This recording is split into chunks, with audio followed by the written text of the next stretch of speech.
Library has an average of 510 visitors on Sunday. സൺഡേകളിൽ 510 പേര് വരുന്നുണ്ട്. ബാക്കിയുള്ള ദിവസങ്ങളിൽ 240 പേര് വരുന്നുണ്ട്. സൺഡേ ഒഴിച്ചുള്ള ദിവസങ്ങൾ. Average number of visitors per day in A month of 30 days. ആ ബിഗിനിങ്ങിൽ ആ മാസത്തിൻ്റെ തുടക്കം ഞായറാഴ്ച ആയിരിക്കും. അങ്ങനെ തന്നെ 30 ദിവസം ഉണ്ടെങ്കിൽ സൺഡേകൾ എത്ര കാണും? 5 ദിവസം കാണും സൺഡേ. ബാക്കിയുള്ള ദിവസങ്ങളോ അതർ ഡേയ്സോ 30-ന്ന് 5 പോകെ 25 ദിവസങ്ങളും കാണും. നമുക്ക് സൺഡേകളിൽ എത്ര പേരാണ് വരുന്നത്? 510 പേര്. അപ്പോൾ സൺഡേയിൽ ആകെ എത്ര സൺഡേ ഉണ്ട്? 5 × 510 2550 പേര് വരും സൺഡേകളിലെല്ലാം കൂടെ. ബാക്കിയുള്ള ദിവസങ്ങളിലോ? ബാക്കിയുള്ള എത്ര ദിവസമുള്ളത്? 5 പോയിട്ട് 25 വരും. സൺഡേ ആകെ 5. ബിഗിനിങ് വിത്ത് സൺഡേ എന്ന് തന്നിട്ടുണ്ടല്ലോ, അതുകൊണ്ട്. അപ്പോൾ 25 ഗുണം ബാക്കിയുള്ള ദിവസങ്ങളിൽ 240 പേരാണ് വരും. അതായത് 6000. അപ്പോൾ ആ മാസത്തിൽ മൊത്തം എത്ര വരും?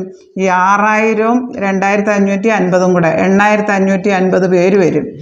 ആകെ ഉള്ളതിനെ ദിവസം കൊണ്ട് പെർ ഡേ ആണ് ചോദിച്ചേക്കുന്നത്.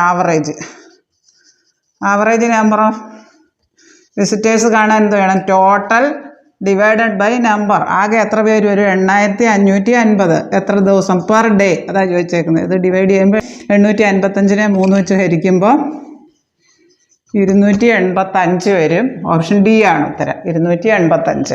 അതായത് സൺഡേകളിൽ 510 പേരും ബാക്കിയുള്ള ദിവസങ്ങളിൽ 240 പേരും. ബിഗിനിങ് ഓഫ് മന്ത് സൺഡേ ആണെന്ന് തന്നിട്ടുണ്ട്. അങ്ങനെയാണെങ്കിൽ ആ 30 ദിവസത്തിൽ ആകെ എത്ര സൺഡേ കാണും? 5 സൺഡേ. ബാക്കിയുള്ളത് 25. 5 × 510. ഒരു സൺഡേയിൽ 510 ആണെങ്കിൽ 5 സൺഡേയിൽ 5 × 510 2550. ബാക്കിയുള്ള 25 ദിവസം വരുമല്ലോ. 5 ദിവസം സൺഡേ കഴിഞ്ഞാൽ ബാക്കിയുള്ള 25 ദിവസം. ഒരു ദിവസം 240 പേര്. അപ്പോൾ 25 × 240 6000.